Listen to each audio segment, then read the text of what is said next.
नमस्कार विद्यार्थी मित्रांनो, आपल्या चॅनलमध्ये तुमचं सगळ्यांचं स्वागत आहे. मित्रांनो, काल आपण शिकलो होतो simple method of thinking definition. म्हणजे की डेफिनेशन लक्षात कशा ठेवायचं त्याचा एक कॅटलॉग पण तुम्हाला सांगितला होता. मीन्स फॉर्म्युला म्हणा, डिवाइड असेल तर रेशो, मल्टिप्लाय असेल तर प्रोडक्ट, प्लस असेल तर सम अँड मायनस असेल तर डिफरन्स. ओके, हे तुम्हाला सगळं शिकवलं होतं. आता इथे आज आपला जो टॉपिक आहे त्याचं नाव आहे डिप्रेशन इन फ्रीजिंग पॉईंट. याच्यामध्ये यूज कसा करायचा हा याचा फॉर्म्युला आहे मित्रांनो. Delta TF is equal to T0F minus TF. Delta TF means freezing point. सगळं तुमच्या डोळ्यासमोर आहे, फक्त तुम्हाला मांडायचं आहे आता, बाकी काहीच नाही. तुम्हाला काय सांगितलं, delta TF means freezing point, T0F means pure solvent. हे बघा, याचा ग्राफ काढलेला आहे. It is a pure solvent and हा काय आहे, सॉल्व्हंट प्लस सोल्यूट आहे.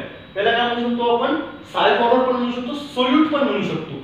साल्टला काय म्हटलं आहे आपण मित्रांनो, सोल्यूट म्हटलं आहे, आणि वॉटरला सॉल्व्हंट म्हटलं आहे.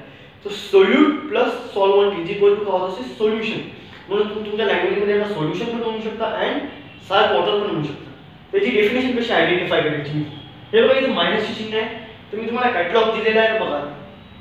डिवाइड असेल तर रेशो, मल्टिप्लाय असेल तर प्रोडक्ट, प्लस असेल तर सम, मायनस. तिथं पण मायनस आहे, इथे पण मायनस आहे. मायनस साठी डिफरन्स हा शब्द यूज करायचा आहे आपल्याला.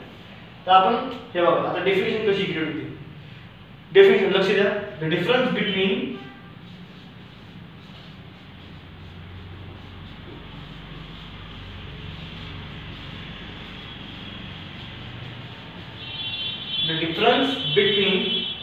freezing point of pure solvent. Only pure solvent नाही लिहायचं, freezing point of pure solvent. Freezing point of pure solvent and freezing point of salt water.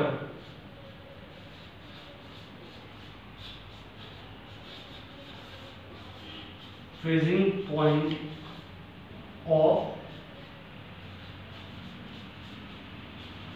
salt water. यालाच काय म्हणू शकतो आपण मित्रांनो, डिप्रेशन इन फ्रीजिंग पॉइंट. बघा, शब्द कोणते कोणते आलेले आहेत, महत्वाचे शब्द आपल्याला अंडरलाईन करत चालायचे. Difference, the difference between freezing point of काय आला, प्युअर सॉल्व्हंट आला, and freezing point of salt water. बघा, सगळं तुमच्या इथं फळ्यासमोर फक्त मी इथं मांडलेलं आहे, काहीच नाही. डिफरन्स बिटवीन फॉर्म्युलाच आयडेंटिफाय करता येईल. हा freezing point of pure solvent आहे आणि freezing point of salt water आहे. Are called as depression in freezing point असं म्हणू शकतो. ओके मित्रांनो, स्क्रीनशॉट काढून घ्यायचा तुम्ही. बघा मित्रांनो, आता आपण फ्रीजिंग पॉइंट बघा, तर डिप्रेशन इन फ्रीजिंग पॉइंट आला. आता फ्रीजिंग पॉइंट आहे. फ्रीजिंग पॉइंटला आपण डेल्टा TF ने आयडेंटिफाय करतो. ओके, ज्या दिवशी मी तुम्हाला वेंट ऑफ फॅक्टरच्या प्रॉपर्टीज शिकवल्या त्या दिवशी मी तुम्हाला डेल्टा TFचं मिनिंग पण लिहून दिलं होतं, मीन्स त्याचं वेअर पण लिहून दिलं होतं. आज त्याची डेफिनेशन बघतो आपण काय आहे. Delta TF means freezing point. Okay, तर बघा मित्रांनो, फ्रीजिंग पॉइंटची डेफिनेशन कशी होती, the temperature at which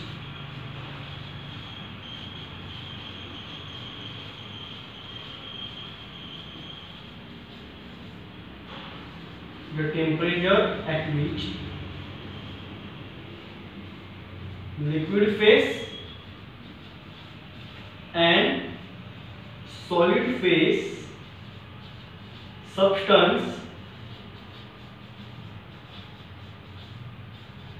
are in equilibrium.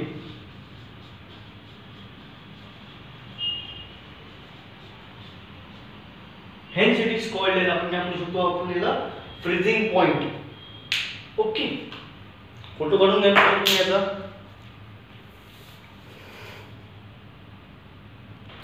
बघा मित्रांनो, आपण क्रायोस्कोपिक कॉन्स्टंट बघणार आहोत आता, आणि हा याचा काय आहे, फॉर्म्युला आहे delta TF is equal to KF. आणि आपल्याला हा प्रूव्ह करायचा आहे. तर कन्सिडर करा की डेल्टा TF डायरेक्टली प्रोपोर्शनल काय आहे, m आहे, बरोबर आहे. डायरेक्टली प्रोपोर्शनल m आहे, means delta TF is equal to KF, बरोबर आहे. Delta TF is equal to KF m, बरोबर आहे. आता याला इकडे आणायचं, या m ला इकडे आणायचं. 1 I आहे, IF is equal to m. When काय करायचं, when m equals to 1, m म्हणजे 1 आहे. ओके, या 1 ला इकडे आणलं, m इक्वल्स टू 1, या 1 ला इकडे आणलं तर आपल्याला काय भेटत आहे, delta TF is equal to KF.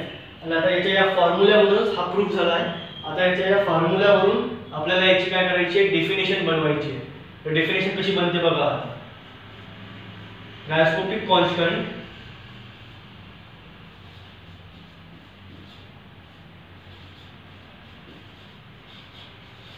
is a depression in freezing point is a depression in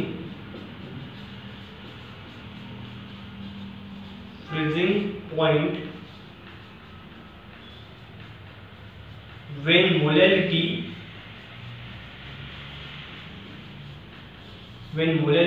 of a solution is a unity. Okay, पहिले तुम्ही एवढं लिहून घ्या मित्रांनो, मग तुम्हाला मी SI युनिट सांगतो.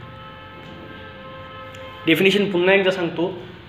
Cryoscopic constant is a depression in freezing point when molality of a solution is a unity. मी याचं SI युनिट थोडंसं वर लिहितो मित्रांनो. बघा याचं SI युनिट काय आहे, SI unit KF equals to